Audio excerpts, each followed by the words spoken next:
For Telesur, I'm Cody Weddle in Caracas, Venezuela. We begin tonight with an update on the peace process in Colombia.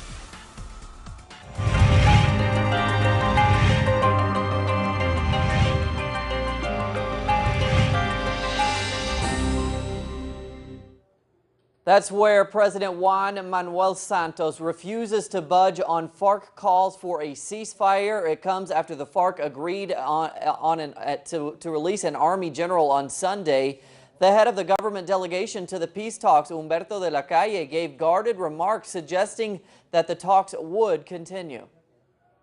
Desde la perspectiva de la delegación del gobierno, también. From the point of view of the government delegation, we will also conduct a fundamental evaluation, which will be holistic on the principle of the dialogue, with the aim of being more effective, bringing acts of peace, and finding quick solutions towards what's being called a de-escalation.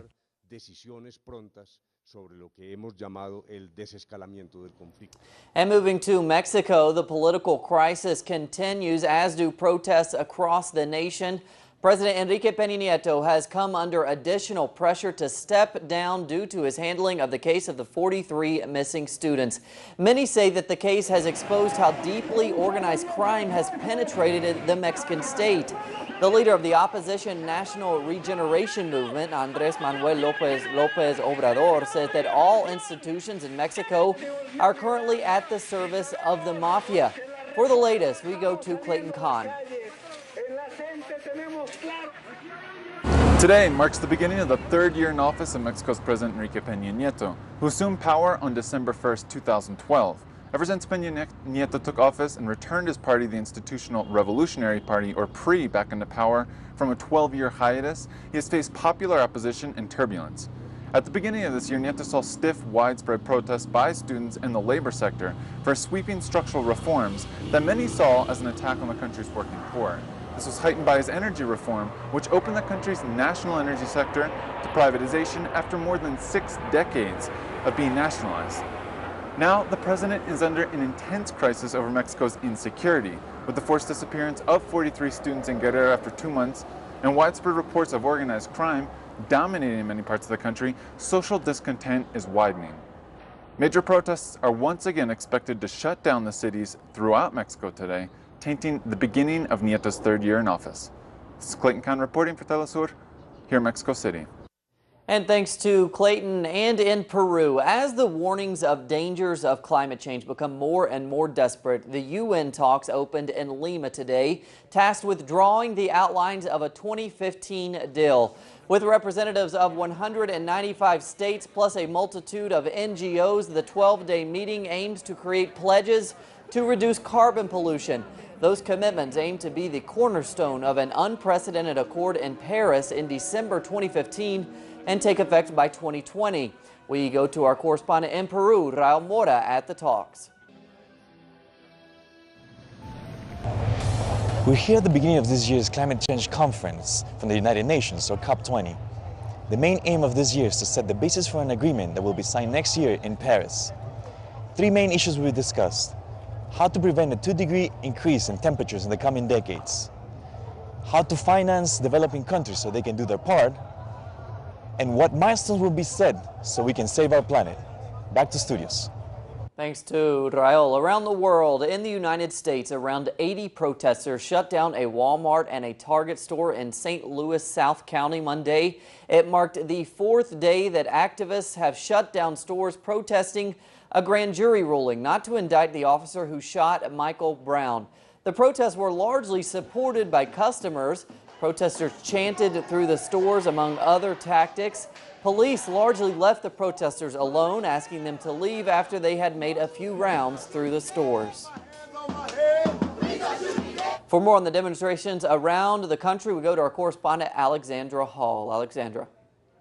Friday in St. Louis, and an announcement could be made at any moment from the grand jury on their decision about whether or not Darren Wilson will face criminal charges in the fatal shooting of Michael Brown. On Friday, we heard from St. Louis Mayor Francis Slay, who issued a list of rules of engagement should unrest and protests occur following the announcement. They said that protesters will not be arrested as long as they remain peaceful, but but that violence will not be tolerated. On the other hand, we heard from the Michael Brown family's attorney, Anthony Gray, who said the police are equally responsible for keeping the situation peaceful once the announcement is made public. On Thursday night, a second night of arrests in front of the Ferguson police station. 3 people were arrested there, and also in a public service announcement, Michael Brown's father, Michael Brown Sr., said that he didn't want his son's death to be in vain. He said that whatever the verdict, that hurting people and damaging property is not the solution. Eric Holder also asked for calm and for public trust, peaceful engagement between law enforcement and the community once that announcement is made. We also heard from sources close to Darren Wilson that he is in the final stages of negotiating his resignation, and that the grand jury's decision will have an impact on what the details of that resignation are. In St. Louis, I'm Alexandra Hall for Telesur. Thanks to Alexandra. And now to Africa and Liberia. That's where clashes have broken out between rival political parties. With the latest, here's Oscar El Pelde. When we arrived, the PHP community to attend the public meeting convened by the candidate who wants to change Liberian politics. People threw stones at the campaign headquarters of the candidacy of the son of the president, Robert Sirleaf. The supporters of Robert Sirleaf were the first throwing stones, and so in return, Joanna supporters started returning stones, and so it became a stone battle. Everything has been a shock, but it's a sign of how important it will be that elections are transparent. Leaders from the stage have called for calm, and riot police have been present immediately. The CDC maintains that the real winner of the 2005 elections was George Weah, and that the extra powers imposed by the government of Ellen Sirleaf after the demolition of Charles Taylor. With his positive international image, the president won elections in 2011 and now has 2 years left in power.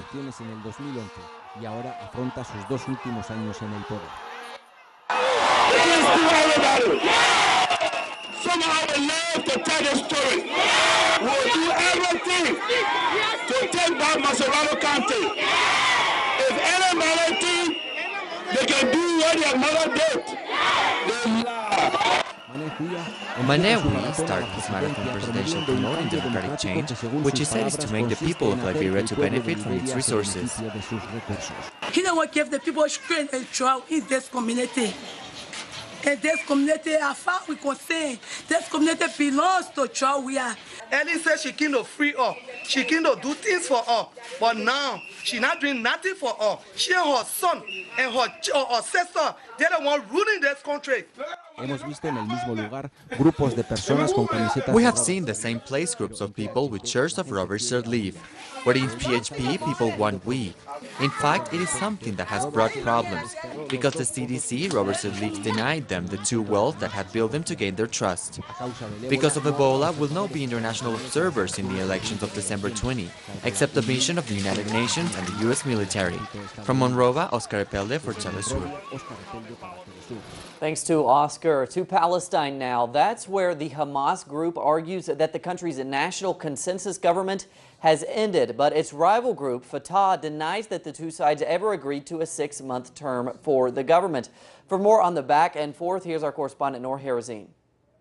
Officials in the Hamas movement based in the Gaza Strip said that the national consensus government declared by Hamas and Fatah this summer has finished its interim term. Hamas spokesman Sami Abu Zuhri said in a news conference in Gaza City that the unity government's 6-month term had expired and that dialogue should be resumed on a national level to discuss the future of the government. Sami Abu Zuhri added that any decision on whether the government should be disbanded or continued must be made only through national dialogue and consensus.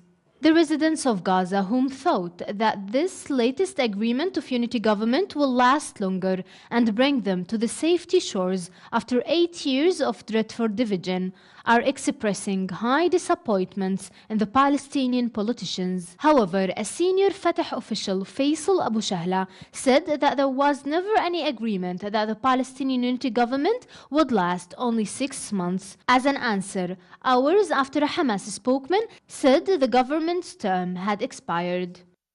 Going back in time, after Hamas won legislative elections across Palestine in 2006 and violent clashes broke out between the movement and its rival Fatah Party in 2007, Hamas declared sovereignty over Gaza.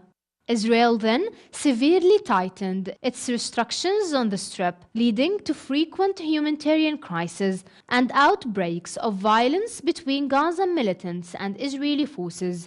Noor Harazin, Telesu TV, Gaza. Thanks to Noor. To end tonight, tens of thousands of Mexicans paid tribute to the iconic television comedian Roberto Gómez Bolaños, who died on Friday. Gómez Bolaños played a mischievous orphan who always wore a hat with ear flaps and slept in a barrel in the courtyard of a working-class housing complex. His shows had millions of viewers from Mexico to the Andes to the tip of South America, as well as in Portuguese-speaking Brazil.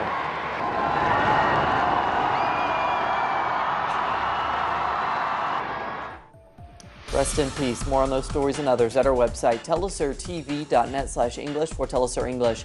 I'm Cody Weddle. We'll see you in the morning.